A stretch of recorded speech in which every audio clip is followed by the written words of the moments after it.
Bună ziua, bine v-am găsit.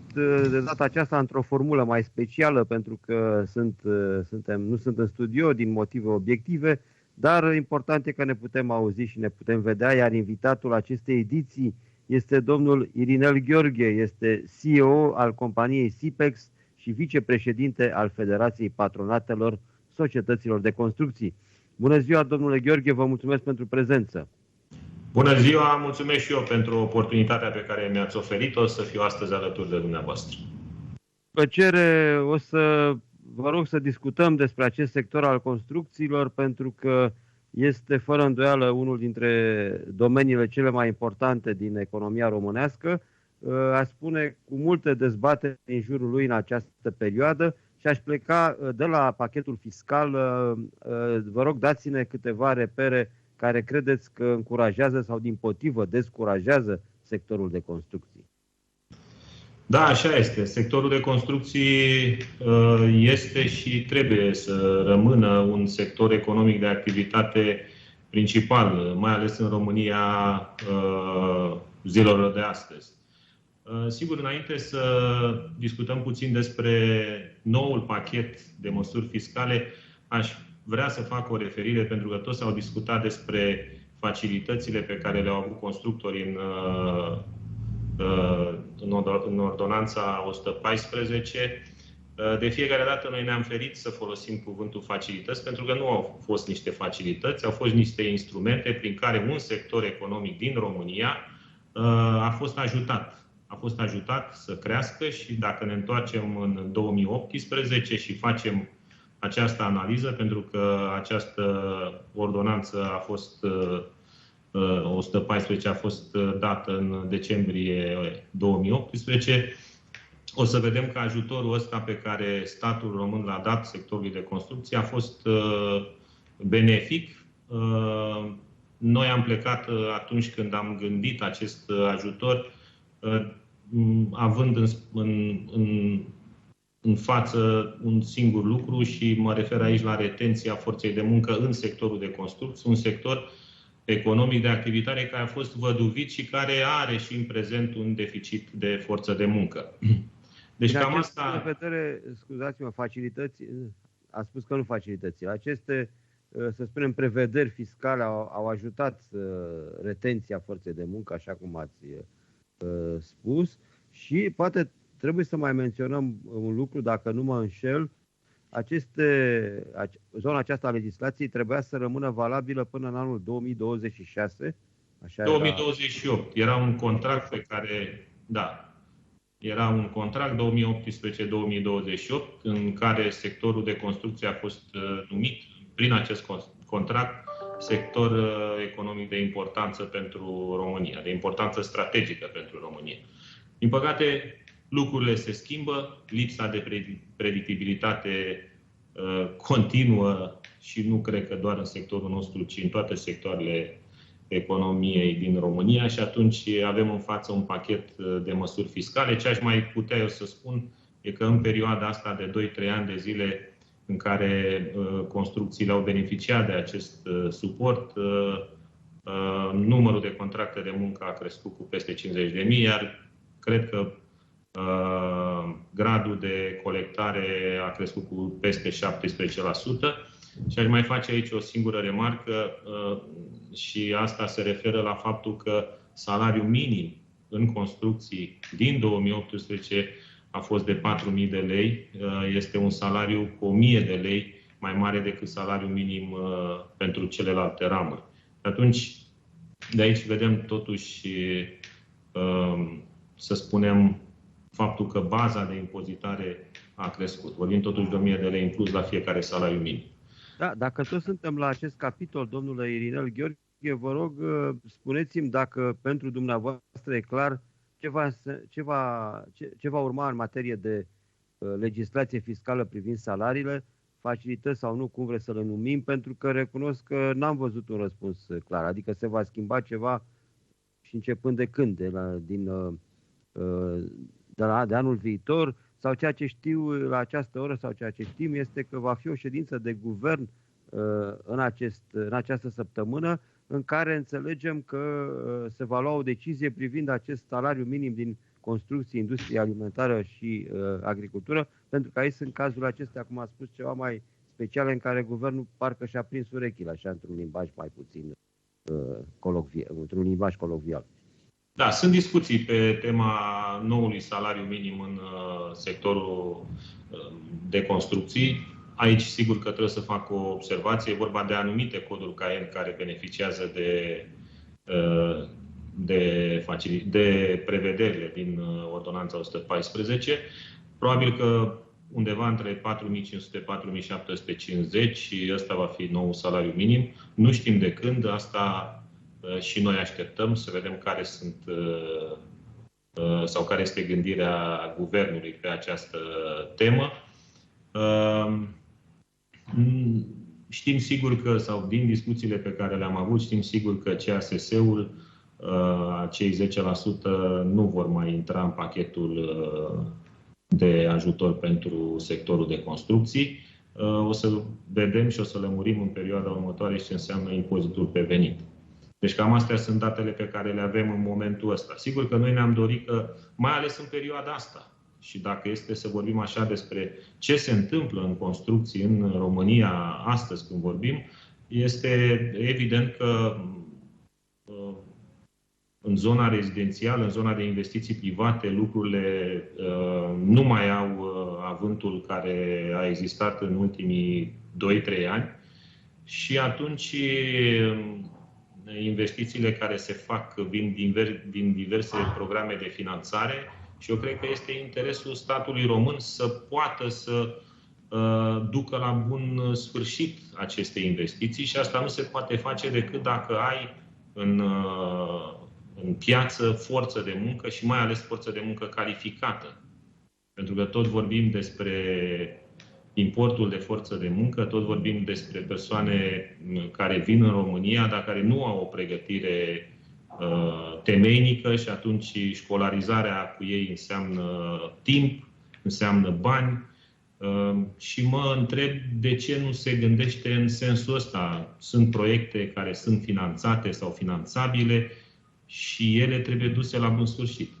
Din păcate, mai ales că am văzut în statistica, ne arată foarte clar ceea ce spuneați mai devreme, și anume o încetinire a lucrărilor rezidențiale și o creștere însă, și asta ne bucură, a lucrărilor inginerești, cum se numesc ele, adică zona mai degrabă de investiții publice, probabil cu precădere. Ceea ce e un lucru bun, vă rog. Și pe noi ne bucură și tocmai că în 2018 noi am prevăzut lucrurile astea și prevederile Ordonanței 114 au fost în sensul ăsta, să existe în următorii ani în România o forță de muncă calificată, să existe o retenție a forței de muncă în România, în construcții, pentru a duce la bun sfârșit proiectele care vor veni. Ele au venit. Proiectele sunt în momentul ăsta, știu că sunt proiecte și sunt multe, de la, nu știu, infrastructură școlară, infrastructură spitalicească, până la infrastructura rutieră. Sunt proiecte în România, se derulează. Aici se pun două probleme. Una este a lipsei forței de muncă și a doua este a birocrației excesive în plata acestor proiecte, plata realizării acestor proiecte. O birocrație care întinde foarte mult termenul de plată. Când spunem proiecte, ne referim desigur la așteptările privind Planul Național de Redresare și Reziliență, dar cred că nu numai, pentru că avem și proiecte pe fonduri europene clasice. Știu că 2023 este ultimul an din acel T+3, dar sigur că urmează și următorul exercițiu financiar, deci sunt lucruri importante pe care ar trebui să le facem în materie de construcție, așa cum ați spus. Da, și tot ce înseamnă sectorul, când vorbim de sectorul de construcții, trebuie să ne gândim la producătorii de materiale de construcții, trebuie să ne gândim la distribuitorii de materiale de construcții și ne gândim, nu în ultimă instanță, la cei care pun în operă, adică la construcții, la firmele de construcții. Și pentru noi, ca și federație, este un focus și un obiectiv important ca toate lucrările să se desfășoare în timp, la parametrii din caietele de sarcini și atunci îți pui de multe ori întrebările astea. De ce tocmai acum, când există proiecte, există și finanțare, tocmai acum venim și schimbăm puțin regulile jocului în timpul jocului, punând cumva piedică tuturor planurilor de dezvoltare, tuturor business planurilor pe care firmele de construcții și le-au făcut. Sunt întrebări legate ce se întâmplă cu proiectele aflate în derulare atunci când salariul minim va crește și sigur că componenta salarială într-un proiect care e în derulare va influența realizarea acestui proiect. Sunt multe întrebări pe care și noi ni le punem, așteptăm lămuriri. Noi am trimis și trimitem permanent câteva idei către guvern, sper să fie luate în seamă. Da, sigur că vom concluziona și pe tema aceasta a zonei salariale, dar aș vrea să vă rog să atingem și o altă temă, și anume acel impozit pe cifra de afaceri de 1% pentru companii, sigur, care au o cifră de afaceri mai mare de 20 de milioane de euro. Cu siguranță acest tip de impozitare afectează și companiile din construcții și companiile distribuitoare, poate cu atât mai mult pe cele distribuitoare, pentru că marja de lucru, de profit este destul de mică. Înțeleg că și compania pe care o conduceți se află în această situație. Da, se află în situația asta și o să mă refer foarte clar aici. Prima dată am înțeles rostul acestui impozit pe cifra de afaceri. Am văzut companii foarte mari, cu cifre de afaceri foarte mari, care nu își plăteau impozit sau nu plăteau impozit pe profit. Am înțeles sensul acestui impozit pe cifra de afaceri. Ce n-am înțeles eu, n-am înțeles de ce dintr-o dată de la 100 de milioane cifră de afaceri s-a ajuns la 50 și de ce acest prag nu este însoțit și de alte criterii. În cazul companiei mele, care e o companie care a împlinit zilele trecute, pe 30 septembrie, 26 de ani, timp de 25 de ani ne-am plătit în fiecare an taxele și impozitele la zi, am generat în fiecare an o creștere a cifrei de afaceri și un impozit crescut în fiecare an. De asta spun că această treaptă, doar ca o treaptă, 50 de milioane de euro cifră de afaceri, fără să fie urmată de criterii care să nu pedepsească firmele care timp de 10, 15 ani, 25 de ani și-au plătit cu regularitate și la timp toate taxele și impozitele în România, vine ca o pedeapsă. Eu vă spun că am parteneri din Germania care îmi spuneau în 2008-2010 în criză că firmele care și-au plătit în anii ăia taxele și impozitele erau numite eroi sociali și primeau niște bonificații atunci la noile taxe și impozite pe care și le plăteau. În România văd că sunt pedepsite și nu e doar compania mea în această situație, pentru că sunt companii românești care au reușit prin eforturi proprii, încă o dată, prin eforturi proprii să depășească bariera unei cifre de afaceri de 50 de milioane, sunt la 52, sunt la 53 și care se simt pedepsite în momentul ăsta și au plătit an de an, încă o dată, repet, toate taxele și impozite. Vreau doar să vă spun, și aici vorbim de noi, de compania mea, doar în 2022 noi am plătit taxe și impozite de 20,6 milioane de lei statului român. Da, e relevantă această cifră, e normal să aveți un anumit tip de frustrare. Am spus totdeauna că acest 1% aplicat pentru toată lumea și fără nicio discriminare și fără niciun, cum spuneați, fără niciun amendament economic, pentru că sunt companii care au marge de profit extrem de mici, sunt companii care au investiții și așa mai departe, deși înțeleg că din acel impozit pe profit, din acel 1% se mai scad niște investiții. Dar, în fine, e o altă... Deci, o aplicare de tipul acesta dezavantajează exact companiile corecte, cum este și cea pe care o conduceți. Despre asta este vorba. Despre asta este vorba și dacă, nu știu, înțeleg, iarăși, impozitul pe cifra de afaceri care este adresat băncilor. Acolo am văzut că e și un pachet, să spunem așa, în compensație, pentru că această diminuare a lucrului cu banii cash duc, probabil că toți banii ăștia se vor duce spre bănci și fluxul ăsta va fi cumva plătit.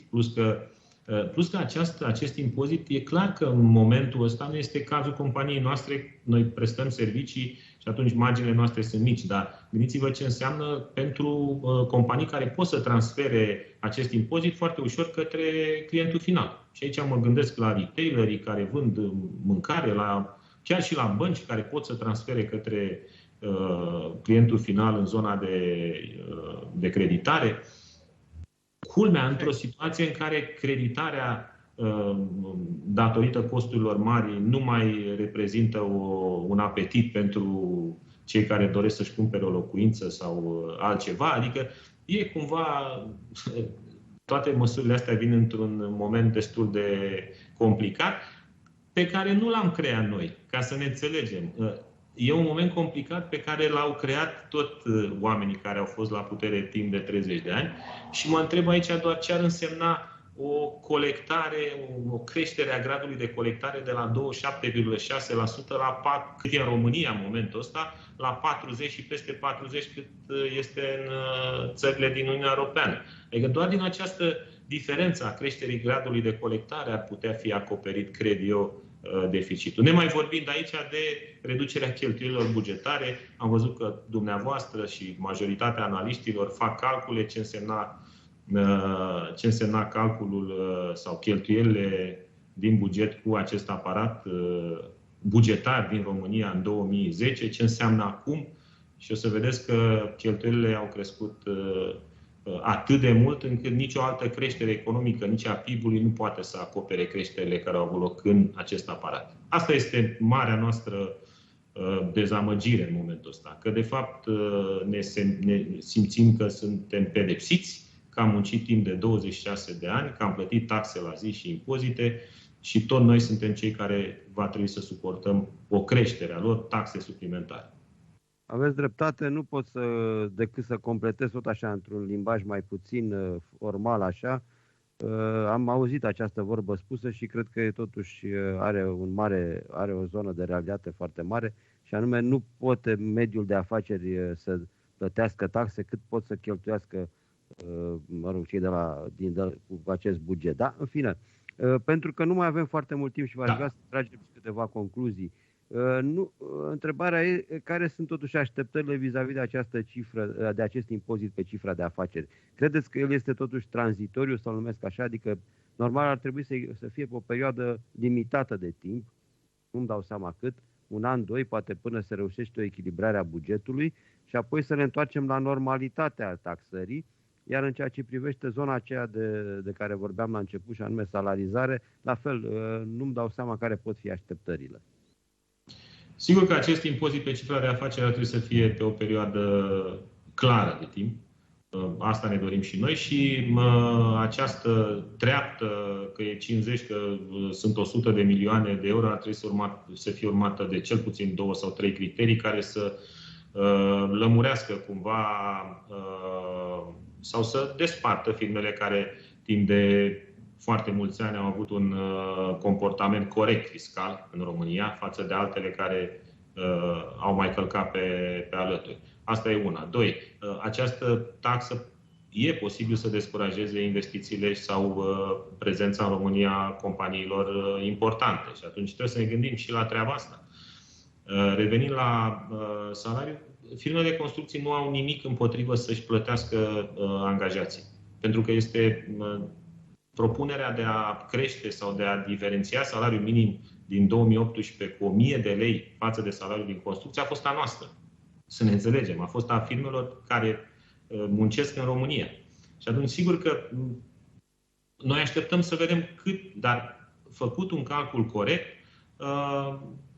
lucrurile pot fi acceptate de către sectorul de construcții. Nu ușor, Pentru că una este să știi că ți-ai făcut un business plan cu anumite salarii către oamenii tăi, că le-ai spus și atunci nu poți să te uiți în ochii lor și să le spun de mâine salariul tău scade pentru că te plătesc o taxă în plus. Nu. Salariile vor fi plătite la nivelul la care au fost angajate în contractele cu oamenii noștri, dar nu e foarte în regulă. Dar e clar că sunt costuri mai mari pentru companii. Asta e siguranță. Totul este în sarcina companiilor. Da, să rămânem cu această concluzie. Vă mulțumesc pentru prezență și pentru analiză și informații. Vă mai așteptăm, desigur, la Profit News, domnule Irinel Gheorghe. Cu mare drag, vă mulțumesc foarte mult. O zi bună. Vă mulțumesc și eu. A fost alături de noi domnul Irinel Gheorghe, CEO al companiei SIPEX și vicepreședinte al Federației Patronatelor Societăților de Construcții cu o analiză privind situația acestui sector și din punct de vedere fiscal și din punctul de vedere al, să spunem, activității acestor companii. Ne oprim aici astăzi cu Profit News. Vă invit să rămâneți alături de Profit TV și Profit News. Vor continua informații interesante și analize economice de calitate. Vă doresc toate cele bune, să ne revedem cu bine!